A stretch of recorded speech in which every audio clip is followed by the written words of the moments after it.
Sure. Thanks a lot. Matthew Lee, Inner City Press. I wanted to know, in this going forward, what you think of the geographic scope of AMISOM should be, particularly as regards to Puntland and Somaliland, as well as the other territories. And also, it was said that the U.S. was going to appoint its first ambassador in a long time to Somalia. It hasn't happened. Maybe the person withdrew.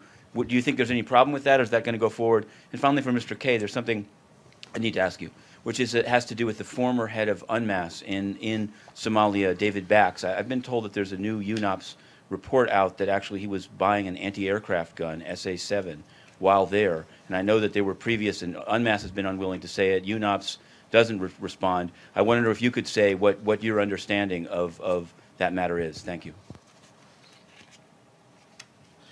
Okay, if I go forward, I think, as you know, we had the Secretary of State visiting Mogadishu just recently, and although the ambassador that was appointed withdrew, there is still efforts to really appoint a new one, and we definitely have allocated a space for also the U.S. Embassy to really move in Mogadishu, and we hope that that process will be expedited both by the State Department and the Senate for endorsement.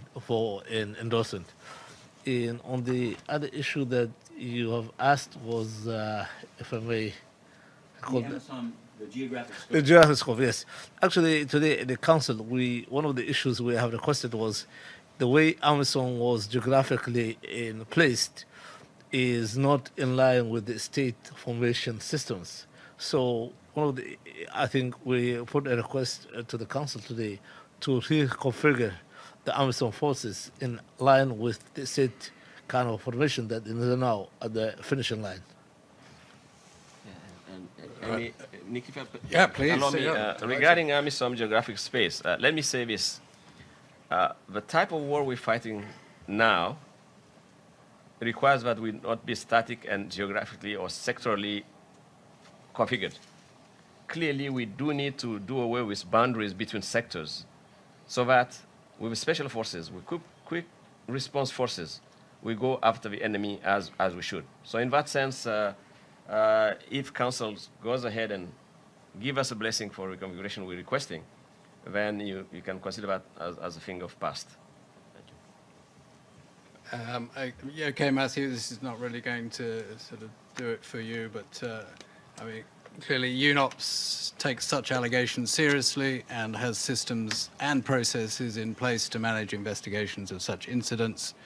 This case is under investigation at the present time. We have no desire to influence the outcome of ongoing inquiries. To be fair and impartial, we are unable to comment or provide details in the case of any ongoing investigations. Just one follow-up. I've heard that the report is finished, and even if you're going to say here that it's not, will some summary of it be made public given the seriousness of the allegation?